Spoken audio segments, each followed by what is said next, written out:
Bismillahirrahmanirrahim. Alhamdulillahi Rabbil Alamin. Wassalatu wassalamu ala Rasulillah wa ala alihi wa sahbihi ajma'in. Amma ba'd, Assalamualaikum warahmatullahi wabarakatuh. Ang, sa ngalan ng Allah, pinamawain ng mamahabagin, ang lahat ng papuri ay sa Allah lamang, Panginoon ng buong salibutan, at ang kanyang pagpapala sa mga ating huling propeta, sa kanyang pamilya at kasamahan, sino man sumunod sa kanila. At alhamdulillah, maraming salamat sa oras nyo. Andito tayo muli sa panibagong programang topic na ang dawa ng mga sahaba o ang dawa ng sahaba. Bali, sino pa ang mga sahaba? Ito po ay na-translate sabihin natin companions, mga kasamahan, naging kasamahan ni Propeta Muhammad, peace be upon him. Kung meron man tayo mga hindi Muslim dito na naka-attend, ang sahaba ay yung mga kasamahan ni Propeta Muhammad, yung dumating sa kanya ang mensahe na sa oras, yung time na naging sugo na siya sa pagbaba ng mensahe sa kanya. At ito ay pinahayag niya sa mga tao sa Mecca na kung saan mga iilan unang tumanggap ng mensahe niya at naniwala talaga sa kanya. Tulad unang-unang nagbalik Islam, unang-unang nag-revert or tumanggap sa Islam ay ang kanyang asawa si Khadija, isang businesswoman na nagsuporta sa kanya. At dumating na din susunod na yung mga malalapit sa kanya, mga kaibigan niya, si Abu Bakar, pinsan niya, sina Ali, at marami pang iba. Maraming mga sahaba, maraming mga pangalan, tulad din mga kilala natin na talagang dumaan sa hirap din, tulad si Bilal na isang alipin na kaya nga amo mismo ang nag-torture sa kanya para bawiin yung pag-Muslim niya. Tulad yung unang martyr, kung ang unang nagbalik Islam ay babae, ang una din na naging shahid, naging martyr sa Islam ay isang babae din, Sumaya, na kung saan tinali sila magpapamilya para i-deny nila ang Islam, sabihin, kumbaga tanggapin nila yung Diyos-Diyosan, yung pagsamba sa Diyos-Diyosan, kung saan dito uh, pinatay itong sahabi yan na itong babae. At yung alam ko din pati asawa niya, si Yasir, yung anak niya si Amir na napilitan magsabi ng sumaksi na sa disbelief, sumaksi sa shirk ng mga ginagawang pagtatambal ng mga taga-Mekka noon na pagano ng mga Arabo. Pero ganun pa man, yung puso niya ay nasa Islam pa rin. Bali, nasabi lang niya, maprotektahan lang niya yung sarili niya. So, sa sobrang tindi din ang dinanas ng mga sahaba dahil lang sa pagtanggap lang nila ng mensahe ng Propeta Muhammad, peace be upon him, ang kaisahan ng Diyos, ang pagsamba lamang sa Allah at pag-iwas sa mga rebulto. So, sa pagtanggap pa lang nila ng Islam, is marami na silang pagsubok na dumating. Kaya isa din itong makukuha na ng aral yung mga, kahit lalo yung bagong Muslim, na minsan siya yung Muslim sa pamilya niya, o siya pala yung unang nagabay ng Allah, kung saan talagang gawin mong kumbaga inspirasyon itong mga sahaba, tignan mo ang kanilang ginawa, paano sila uh, nagsakripisyo din, na hindi lang ikaw nakaka-experience, pati sila mismo noon panahon, yung mga naunang Muslim, paano sila nagsakripisyo sa kanilang pagtanggap ng Islam. At paano nila ito pinahayag ng sekreto muna. Si Abu Bakar, nagdadawa sila. Puro muna about faith, about muna sa kaisahan ng Allah. Hindi naway nila akida muna, tawhid, kaisahan ng Allah. For how many years? Yung muna, bago dumating ang mga batas ng Islam, salah, fasting. Halos sinasabi sa loob ng 3 years, mahigit halos. Puro yun muna ang dinaway nila o shinare nila. Kaya tayo, pag mag-uumpisa din tayo, yun muna, doon muna tayo mag-stick. Kasi aanuhin mo magsayang ka ng 1 oras makipag-usap sa hindi Muslim patungkol lang sa baboy o sa alak o pag-iwas sa ganito. Yes, andun na tayo, pero wala din benepisyo sa kanya yun kung hindi naman siya umiwas sa pagsamba sa Diyos-Diyosan. Di ba? Yung pag-iwas niya sa alak, sa pagkain ng baboy, makakabenepisyo ba yun sa kabilang buhay kung hindi naman siya umiwas sa pagsamba sa Diyos-Diyosan? Di ba? Dahil alam natin wala nang papatawarin ng Allah na kasalanan maliban dito sa itong pagtatambal. Ito ang sinabi niya sa itong surah, ayah 4, chapter 4, verse 48. Inna Allah la yaghfiru an yushraka bihi wa yaghfiru ma duna dhalik. Katotohanan ng Allah ay Ang Allah ay hindi niya pinapatawad sino man magtambal sa kanya, bagkus pinapatawad niya anumang kasalanan maliban dito. Kaya ang pagtatambal sa Allah, ito ang pinakamalaking kasalanan na kailangang unahin ng Muslim. Kahit pati born Muslim, kami yung kahapon ba yun, nagdawa kami dito sa Muhammad, kung saan may mga napuntahan kami mga puro mga taga Mindanao na mga Muslims. So kahit gano'n, yung dala naming pamphlets is dalawa. Isang pang non-Muslim, yung about kay Jesus Christ, mga gano'n patungkol sa mensahe na dala ni Jesus. At patungkol sa kaisahan ng Allah ng Tawhid, yung La ilaha illallah. So dalawang book, isa sa mga hindi Muslims, at kapag may nakamit ka naman ng mga Muslims, sila din ay deserve ng dawa. Kaya may dala din kami para sa Muslims, mga sinasabing born Muslim na pamphlets. Yung Tawhid, kailangan nilang maintindihan dito yung Tawhid, yung kaisahan ng Allah. At yung tatlong klaseng kategorya o ano ng Tawhid, yung aqsam niya, na Tawhid al-Uluhiyya, Rububiyya, Asma wa Sifat. Yung pagtanggap ay paniniwala na hindi ito Trinity, inati lang ng ating scholars para maunawaan natin yung tatlong klaseng tawhid. Yung kaisahan ng Allah sa pagiging Panginoon niya. Tawhid ar-Rububiyyah, kung saan lahat ng mga ibang religion, karamihan meron sila ito. Halos mga Christians or Jewish. Kasi tanungin mo sinong lumikha sa iyo, alam nila, sasabihin lang ang Diyos, ang Allah. Tanungin mo, nagbibigay sa ng buhay o kamatayan, alam nila ang Diyos, ang Allah. Pero wala sila yung tawhid al-uluhiyya, yung kaisahan, yung lahat ng pagsamba is sa Allah lamang. Yun ang wala sila. So naniniwala sila doon sa rububiyya na ang pagka-Diyos ng Allah, siya tanging lumilikha, nagbibigay ng biyaya, ganyan. Pero yung uluhiyya, yung lahat ng pagsamba ay tanging sa kanya lamang, at yung pagsamba is yung kanyang tinuro na ipinahayag sa kanyang propeta, ay yun ang wala sila. At yung asma o sifat na katangian ng Allah, yung 99 names niya, yung mga katangian niya. Unlike yung sila, ang mga Hudyo, siniraan nilang Allah sa kanilang Torah, na ang Diyos ay after ng 6 days nagpahinga pagkatapos niya likhain ang buong universe. So sa kanila, hinalimbawa nila ang Diyos sa tao na napapagod, kailangan magpahinga. Samantalang hindi nagpapahinga ang Allah, hindi napapagod at hindi natutulog at hindi lamang inaantok. Di ba? Nasa Ayatul Kursi yun. So pagdating sa story ng Sahaba, kanina habang ako nag-review, masyadong malawak talaga, ang dami nila, maraming mga characteristic, maraming mga ilan Sahaba, maraming Sahaba. I mean, meaning ng Sahaba pala is yung taong nasaksihan niya si Prophet Muhammad, na na-meet niya at tinanggap niya ang mensahe. Okay? Kaya minsan may delikadong nag-share patungkol may Sahaba daw naging munafik. Hindi niya muna naintindihan ang meaning ng Sahaba. Ang Sahaba is yung taong kahit nakita niya ang propeta, hindi naman niya tinanggap, hindi maituring Sahaba yun. So ang Sahaba is yung taong tinanggap niya ang propeta, naniwala siya, na-meet din niya. So hindi lang din taong tinutukoy dito sa Sahaba. Nakita ko sa Islam Q&A na tinanong si Sheikh Muhammad Saleh Al-Najid patungkol sa website niya about sa mga jinn ba is may tuturing din Sahaba. Yes. Ang jinn din ay kabilang yung mga jinn na namit nila ang propeta at tinanggap din nila ang Islam, no, naniwala sa kanya. At itong mga jinn ay maituturing Sahaba din. So ang Sahaba is hindi lang yung mga tao, pati yung mga engkanto na nilikha ng Allah, na katulad din natin na mananagot din sa kabilang buhay, natatanungin din sila.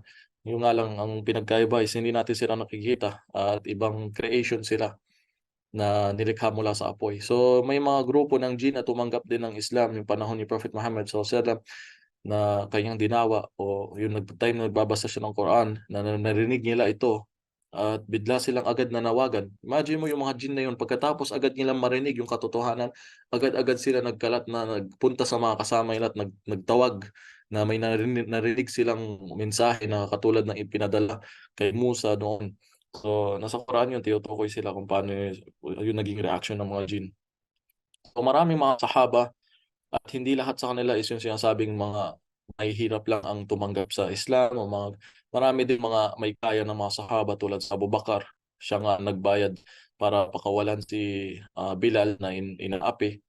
So tulad si Uthman bin Affan, kilalang mga mayayaman businessman na sahaba, mga educated na magaling sa poem, mga makata, or kilalang mga businessman tulad si Omar Khattab na galing sa magandang pamilya. So maraming mga sahaba na kung saan talaga yung pagtanggap nila sa mensahe at yung sami'an wa ata'na, nakinig sila kay Prophet Muhammad at kanila itong tinanggap ang kanyang mensahe na walang pagdududa. Kahit sa totoo lang noong panahon yung parang hindi ka paniwala-paniwala na katulad yung si Propeta Muhammad SAW from Mecca to Jerusalem na sa isang ganun lang kabilis na isang gabi ay nakapunta siya, nakabiyahe. Na which is ngayon nga kahit sasakyan mo yun malayo. So, naniwala mga sahaba sa kanya kahit parang pinagtatawanan siya ng mga non-Muslim, gano'n sila kumapit sa paniniwala nila kay Prophet Muhammad. Kahit noong panahon hindi pa ito masyadong ma-imagine ng tao paano nangyari yun. Unlike tayo ngayon, nanonood tayo minsan ng mga movie na may mga gano'n na ah, parang hindi naman magic pero parang kahit sa cartoons napapanood mo yung mga gano'n, parang hindi na bago, naiisip natin pero hindi naman totoo, alam natin. Pero kumbaga nakakita tayo na may mga something na gano'n puwede palang mangyari sa pelikula nga lang. Pero which is noong panahon kahit si Ibrahim 'di ba alayhis salam, hindi nga niya ma-imagine paano lilikhain ng Allah, bubuhayin tayo muli ng Allah. Kaya nga nagtanong siya, humingi siya ng 'di ba, parang sample at tinanong siya kung ikaw ba, bakit kumbaga may pagdududa? Hindi, gusto lang niya palakasin, patatagin yung pananampalataya niya. Dahil hindi pa nga uso yung gano'ng video, paano natin ma-imagine na puwedeng mabuo yung katawan. So kaya pinasample sa akin ng Allah na kumuha ng 4 na ibon at bawat isa tiyap-tiyapin na ipagsama at ligay yung katawan dito sa parte ng bundok na ito saka dun sa kabila. At pumunta siya sa gitna at manawagan at doon niya nakita paano nabuo itong mga ibon sa taas niya.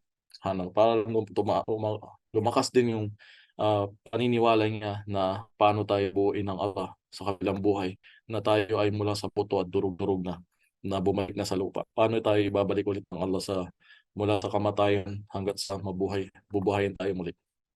So, yung mga sahaba alam natin kung paano sila naghirap, nag-torture sila, na-boycott lahat-lahat hangga't sa iba sa kanila naulat na halos kumakain ng damo sa Mecca sa sobrang hirap na hindi sila binebentahan ng pagkain. So halos may similarity na nangyayari sa boycott na ginawa na ngayon sa Gaza, yung mga tao doon. Na makikita mo itong mga sahaba dumanas din ng gano'n, napilitan pa sila migrate, no? Hangga't sa kailangan nilang iiwan yung bahay nila, iiwan ang Mecca na kung saan sila lumaki, pinanganak at naging parte na ng buhay nila. Sa kailangan nilang iiwan para lang sa Islam, na nag-migrate sila muna sa Abyssinia, sa Habasha. Ito ay Ethiopia, kilala ngayon, nasa Africa. Na kailangan nilang lumikas doon, na halos 80 na sahaba ang pumunta doon, lumipat. Dahil sa tino-torture nga sila ngayon, pinagpapatay sila sa Mecca. Kaya meron pa isang pamilya doon, si Khalid bin Hizam, na sa daan nila patungo Abyssinia ay natuklaw siya ng ahas kung saan namatay. Kaya naiwan niya yung mga pamilya niya na walang padre, yung tumatayong tatay sa haligi ng bahay. Kaya gaano kahirap sa isang sahaba yun na mawalan siya ng asawa, namatayan sa daan nila papuntang Abyssinia, na namatayan ng asawa at naiwan sila ng mga anak niya. So, matindi ang pinagdaanan ng mga sahaba para lang sa Allah, para lang maprotektahan yung kanilang paniniwala sa Islam na hindi ito mahaluan. Kaya hindi ko din alam mo may mga classmates ako ngayon na bumili talaga sila ng lupa sa isang lugar sa Pinas para pag-uwi daw nila dun na sila titira lahat, para lang maingatan talaga yung faith nila. Kasi nga sa lugar nila na walang Muslim baka sila yung madala doon. So talagang handa sila mag-migrate. Ganito yung sakripisyo talaga sa Islam para ingatan yung faith. Kung alam mong baka mahawa ka doon o mahirapan ka pag-uwi na mga non-Muslims na kapaligid sa'yo at wala pang Muslim, kung kaya mo, malakas ka, kaya mo magdawal siya. Pero kung sa tingin mo talaga madadala ka, at ilang beses ko na din experience minsan sabihin natin magbabakasyon lang tayo sa Pinas ay talagang ang hirap maging Muslim sa Pilipinas. Struggle talaga, lalo 'pag Ramadan. So, yung mga sahaba nag-migrate hangga't sa papunta din ng Madina, hangga't sa nabigyan sila ng permission ng Allah na after 10 years saka lang sila puwedeng magprotekta ng kanilang sarili na lumaban kumbaga sa mga disbeliever. So, mahabang story ng mga sahaba at marami sila na kanya-kanyang mga stories kung paano sila nag-Muslim, ano yung mga background nila at paano nila tinanggap itong mensahe, paano sila nagdawa, 'no. So, yun nga, sa umpisa pa lang nagdadawa sila ng sekreto, patago, yung hindi pa puwedeng hayag yung time na yun dahil nga tino-torture sila. So, isang aral din 'to sa mga bagong Muslims lalo na hindi ka pa makapagdawas sa pamilya mo or hindi mo pa masabi na Muslim ka dahil baka magalit sila o itakwil ka o iwanan ka na din ng asawa mo, isipin niya gusto mo mag-asawa ng marami kaya ka nag-Muslim, hindi nila maunawaan. So, ina-advice din sa mga bago na mas mainam itago niyo muna yung pagiging Muslim mo, yung pasok mo sa Islam para dahil kulang pa yung sasabihin mo, 'di ba? Muslim mo lang siguro kahapon, last week, hindi mo pa alam yung kabuuan na paano i-explain sa kanila. Sapat na sa kanila sabihin mo na, "Kaya ako nag-Muslim kasi isa lang yung sila, yun lang gusto kong sambahin at si Muhammad ay huling propeta." Parang minsan hindi sapat yung explanation na yun sa kanila at tatanungin ka pa rin. Hindi, may iba kang dahilan. So, mas mainam itago muna at mag-aral ka. Mag-aral ka mabuti sa Islam para mas lalo mong marami kang mai-share sa kanila at dahan-dahan. Marami naman tayong makukuhang kwento sa mga bagong Muslim dito kung paano yung ginawa. Meron isa na napansin ng mismo ng asawa niya, nagbabago siya. Bakit parang iwas sugal ka na online o iwas online sabong or hindi, wala ka ng bisyo, hindi ka nagyoyosi. Saka ano ba yung pinupunta mo diyan tuwing day off? Parang nagbabago ka na, marunong ka na mag-I love you unlike dati. So hangga't sa inamin niya na may pinupuntahan siyang Islamic center na nag-aaral siya doon. Yung nalaman ng asawa niya na hindi Muslim, asawa niya mismo nag-a-advise sa kanya, pumunta ka lagi doon at mag-aral. Kita mo, kasi nakita yung pagbabago niya. So gano'n dahan-dahan inshallah. Huwag muna tayo mag-alala na may mga iba minsan maobserbahan niyo kayo andito for sure inshallah, kayo ang mga nagdadawa. Minsan makita mo na nag-aalangin yung tao na papaalam ko muna sa pamilya ko. Dito marami kaming nakikitang gano'ng dahilan, magpapaalam daw muna sa asawa bago mag-Muslim. Minsan binibiro ko na, sabi ko, yung 'pag ikaw ng bababae o nangchi-chicks, may ka-chat ka sa online, pinapaalam mo ba sa asawa mo o hindi? Nung ngumiti, hindi, siyempre. So kung maggagawa ka ng kalokohan, hindi mo nga pinapaalam sa asawa mo. Ngayon, itong katotohanan na tatanggapin mong kaligtasan mo, kailangan mo pa ipaalam. Paano kung hindi pumayag? 'Di hindi mo na tatanggapin yung katotohanan.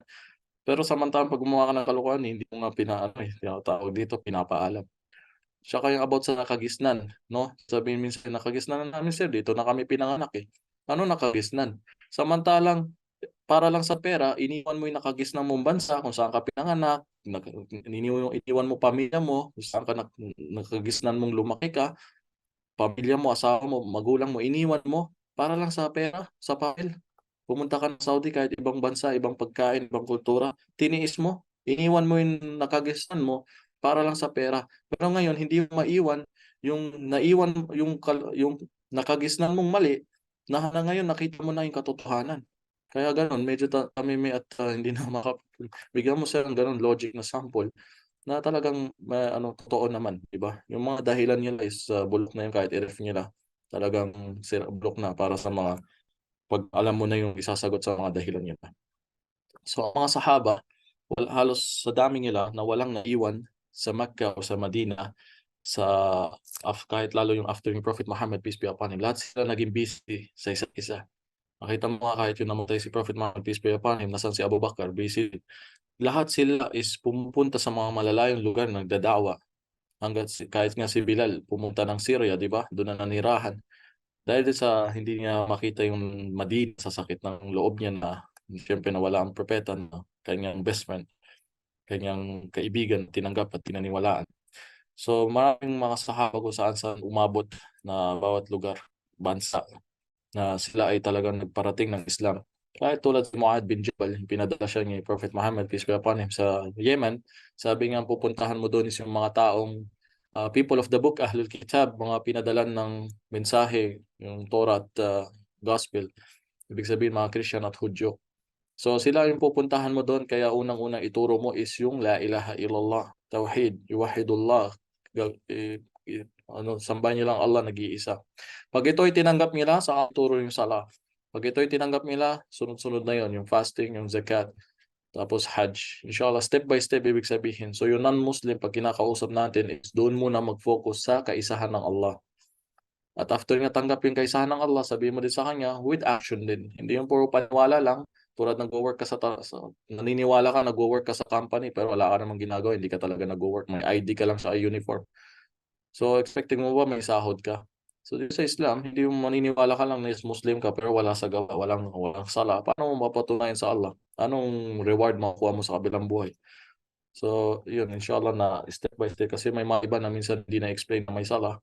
At yung ready na mag-Muslim, yung nagulat, ay may sala pala, hindi ko kaya 5 times a day. So kailangan medyo isasabay mo na din doon sa pagdadako mo na pagkatapos mo tanggapin to, yes, may sala. Pero Sabihin mo step by step inshallah ngayon try mo muna mag-ablusyon, magtahara, kung ano yung naabutan niyang sala, siya samahan mo, turuan mo ang 2 rakaat. Step by step inshallah at hanggang sa maging malakas sila. So, kakaunti lang ang naano ko patungkol sa sahaba inshallah, pero tawag dito, mahaba kasi ang kasaysayan nila, hindi ko alam saan sa kanila ako mag-uumpisa. Kahit si kay Abu Hurairah, ang ganda ng mga stories nila inshallah. I-search niyo lang patungkol sa kanila. May mga books na patungkol sa story of the Sahaba, yung mga story ng mga kasama ni Propeta.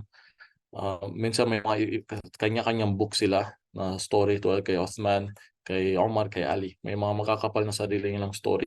At meron naman mga magkakasama na sa isang book lang na pwede nyo mabasa patungkol sa kanila at makuhanan nyo ng idea o inspirasyon yung pangyayari sa buhay na baka may isang sahaba na related ka sa buhay niya. Kung ikaw ay nahirapan doon sa magulang mo, hindi Muslim, o may isa tatay mo, tignan mo sa story, may mga sahaba ka din matatagpuan na related ka sa story nila. Mayroong isang sahaba na hirapan sa panahon ng digmaan at halos kulang na lang para siyang pinagtatawan o bakit siya nahirapan o napatagal sa pakikipaglaban. Yung palang kalaban niya ay sarili niyang tatay. Kaya mo, dahil lang sa Islam.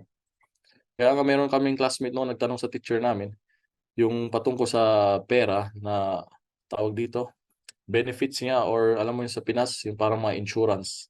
Ngayon, naipon na yon napag-aralan na may mga Sharia law na medyo hindi mo na pwede kunin yun na may interest. So paano yun? Gusto niya ibigay sana sa anak niya. Gusto kunin ng anak niya para hindi sana magtampo na tulungan niya ibigay yun. So nagtanong siya sa teacher, para lang daw hindi na masaktan yung anak niya. Pero yun, pinaalala sa kanya na mayroong nga sahaba na hirapan. Kaaway niya, kalaban niya mismo ang tatay niya para lang sa Islam. So doon hindi na nakahimik yung classmate namin na tignan mo, isipin mo na lang yung pinagdaanan ng mga sahaba mismo sa kanilang sakripisyo kahit pamilya pa nila. Hindi ibig sabihin maliitin mo, ano, awayin mo. Pero kung paano nila mas minahal ang Islam, minahal ang propeta, minahal ang Allah, kesa sa mga pamilya nila na against sa kanila. Kasi may mga iba na minsan na nagalit lang yung pamilya na naging Muslim siya, iniwan lang yung pagiging Muslim. No? Sumama na siya sa gusto ng pamilya niya na wag siya mag-aral, wag siya maging Muslim. Hindi niya naisip yun na hindi siya maliligtas ng magulang niya, pamilya niya sa kabilang buhay. Dahil mag-isa na niya doon pagdating kanya-kanya na tayo sa kabilang buhay. So inshallah, meron tayong ibibigay na ano, uh, sige hanggang doon na lang inshallah. Tapos kung may Q&A po, pwede po mag-message yung mga babae, mag-chat, tapos open na lang ng mic po yung mga lalaki.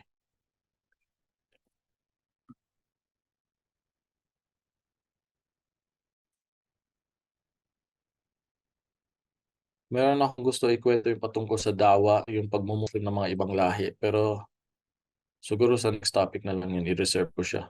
Kasi yun yung kahapon na kwento ko din doon sa isang program. Maganda din patungkol sa dawa talaga. Na itong mga influencer na napapansin nyo, naging Muslim sila. At may kinalaman dahil sa mga tao, nakita niya lang lakas ng pananampalataya sa yung mga taong sa Gaza ngayon. At maganda siya inshallah. Sa next meeting yun ang tatalakayin natin. Kung paano yung action nila sa simpleng gawain. Tulad ng mga sahaba, maraming sahaba na action lang, nagmumuslim na yung mga non-Muslim sa kanila. Nagagabayan yung nagmumuslim yung tao sa simpleng action lang nila na kahit hindi pa sila nagsasalita. So kung wala na pong katanungan, po salamat inshallah. Meron po, ano tayo, Quran pen. By the way, sa batch ano pala, open ang registration ngayon. Open ang registration for batch 1 sa 2024. Inshallah baka i-send niyo lang yung link dito or sa page na mag-ano po kayo. Mag-register. Naka-invite na ba ang iba dito na mag-register?